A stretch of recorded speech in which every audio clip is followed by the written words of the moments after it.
just when I thought the rift between my brother, who had run away from home as a delinquent, and me and my parents was starting to heal after he returned with his wife. He made a remark that tore apart the bond we had finally formed. I've always thought Mom and Dad were obsessed with money. And I found you annoying for pretending to be a model student, Kiki. I'll never talk to you again. With that, he left home once again.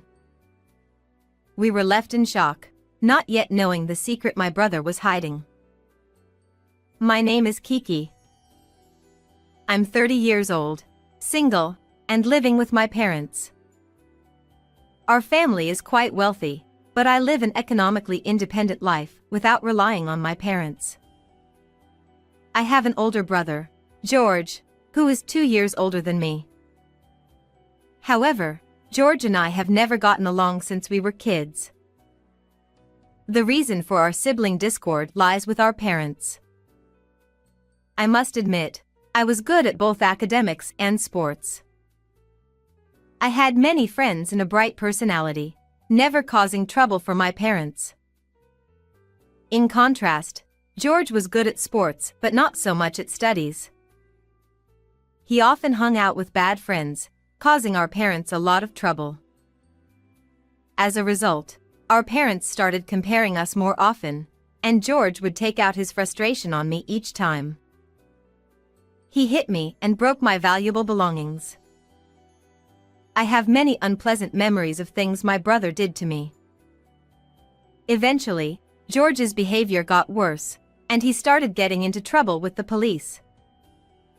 Even my friends distanced themselves from me because of my delinquent brother. Naturally, I couldn't bring myself to like my brother. I've hated him since childhood. After multiple encounters with the police, our parents disowned him, and he left home. Over a decade has passed since then. I often wondered how he was doing, hoping he wasn't getting into trouble. My routine changed when he suddenly returned home with a woman. It happened out of the blue. One weekend, the intercom rang, and I answered the door to find George standing there with a beautiful woman. Oh, George. Kiki, I'm back. Are Mom and Dad here? Speaking in a much calmer tone than I remembered, I replied, "They are."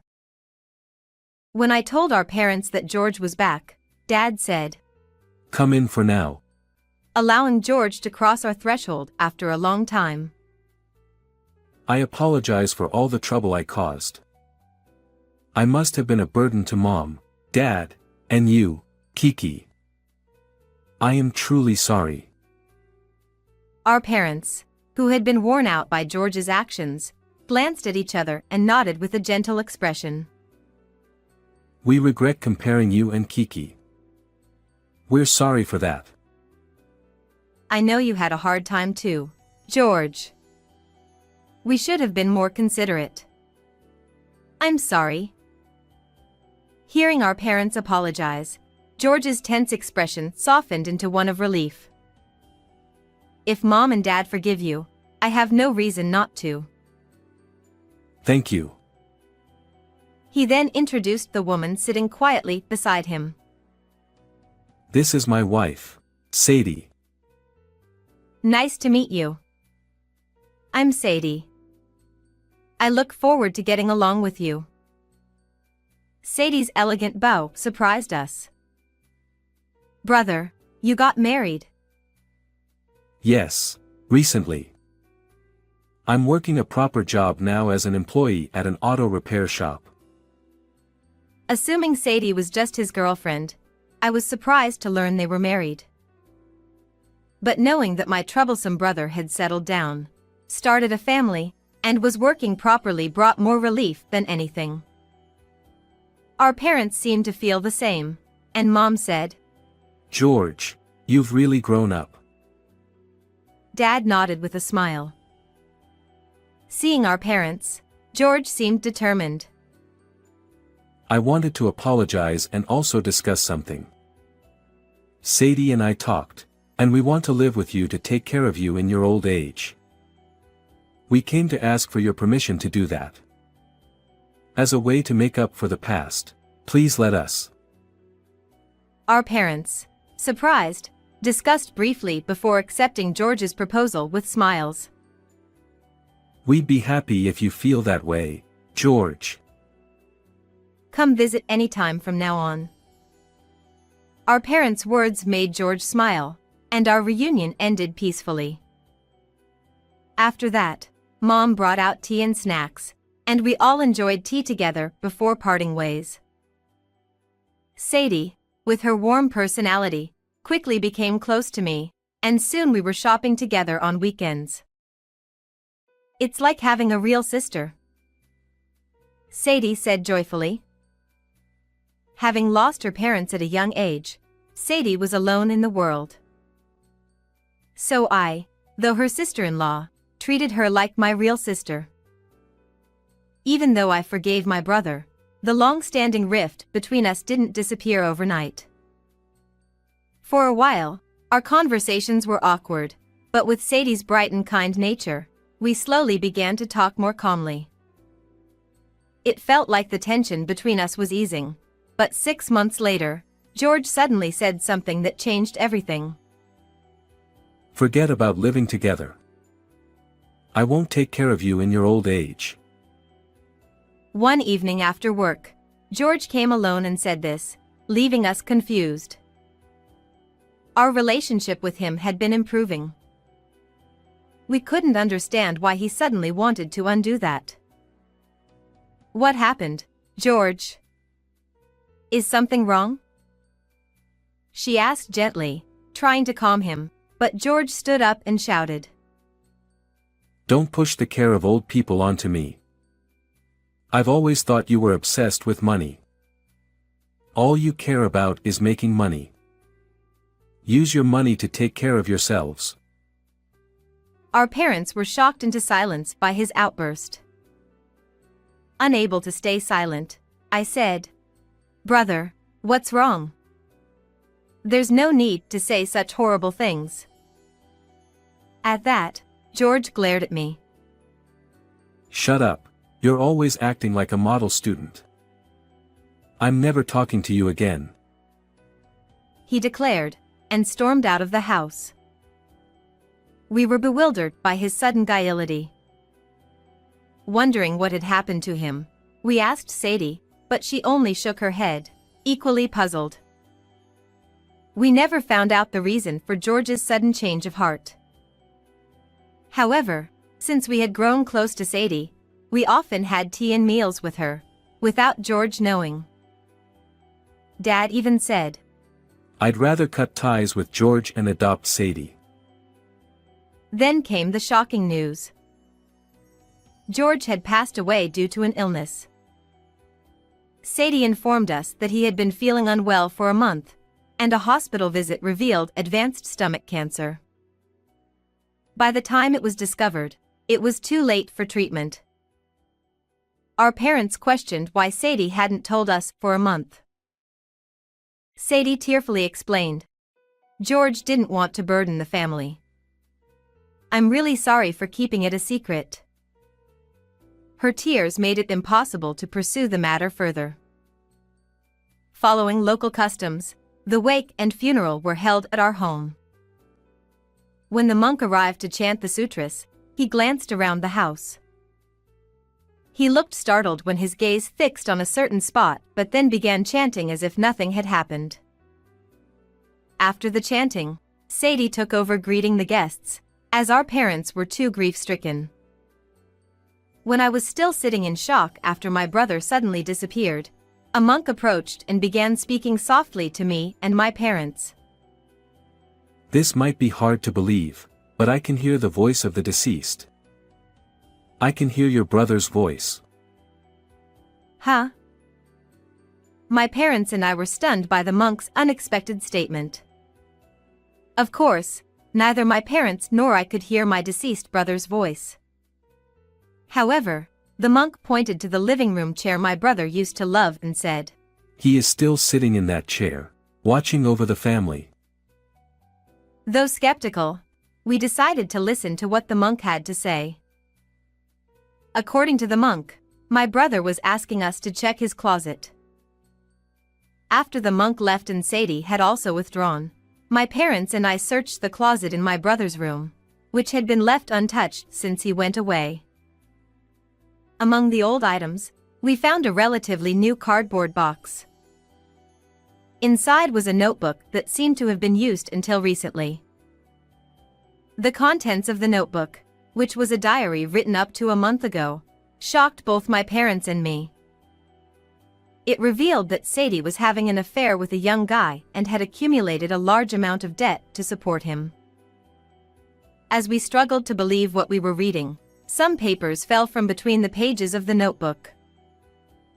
They were copies of Sadie's bank account records and debt collection notices. According to the diary, my brother had been aware of something wrong with his body even before he collapsed and was hospitalized a month ago. I was startled as I read those words. Wasn't it about a month ago when my brother said he didn't want to move in together anymore? Maybe one of the reasons he came to the house was to hide this box in the closet? My parents seemed to realize this too. My brother had noticed Sadie's betrayal. However, he had hidden it from us until his death to avoid causing us to worry or trouble due to his illness. We have evidence of Sadie's debts, but not of the affair. This might not be strong enough to confront Sadie. How about we investigate further without letting her know for a while? I felt anger towards Sadie, but the confusion was still stronger. My parents seemed to feel the same and agreed with my suggestion.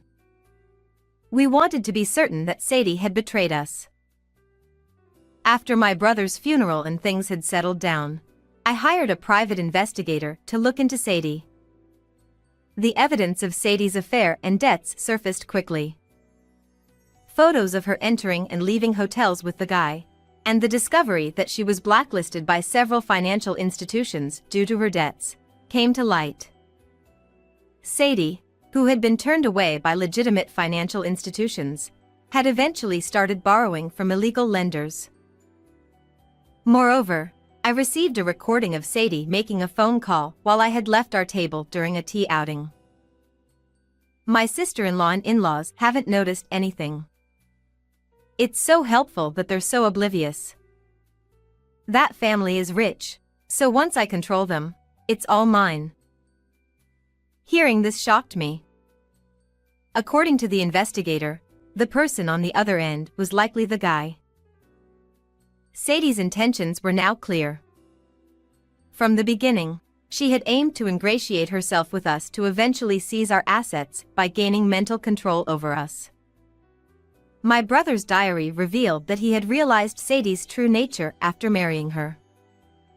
But by then, Sadie had already ingratiated herself with my parents and me, and my brother felt that his words would carry little weight. To protect us from Sadie, he had deliberately acted in ways that made us dislike him. My brother had planned to divorce Sadie, but he collapsed and was hospitalized before he could follow through.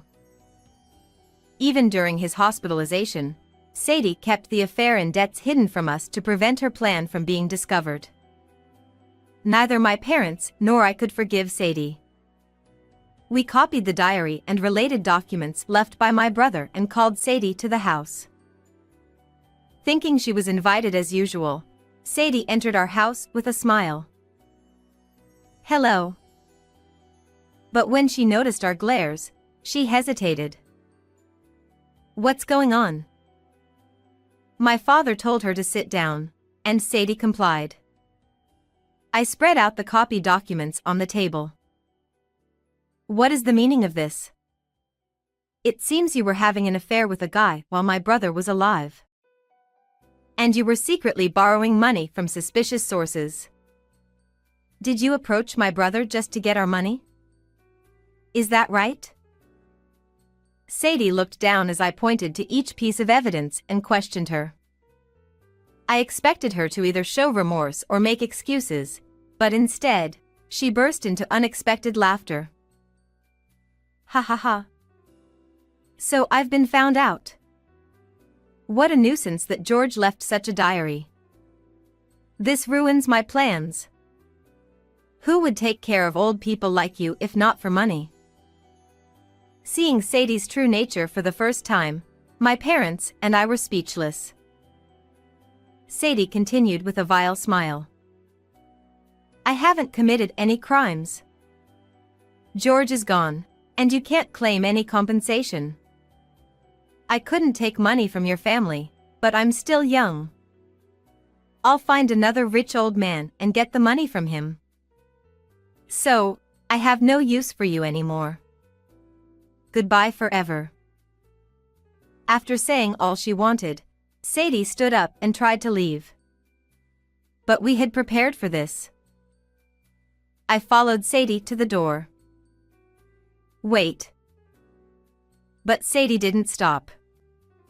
She put on her shoes and opened the door, only to freeze. Several tough-looking debt collectors were waiting outside. What is this? Why are they here? I explained. I contacted all the lenders mentioned in the notices and told them you would be here. They were very grateful for the information. Sadie glared at me. This is your doing. One of the collectors spoke up. Hey, stop talking and pay up. Otherwise, we'll have to take you with us. Sadie trembled. Wait. Let me call my boyfriend for money. She shakily took out her phone and called the guy. Yes, what is it? Please help me. Debt collectors are here, and they'll take me away if I can't pay. Can you lend me some money? The guy sighed. Why should I lend you money?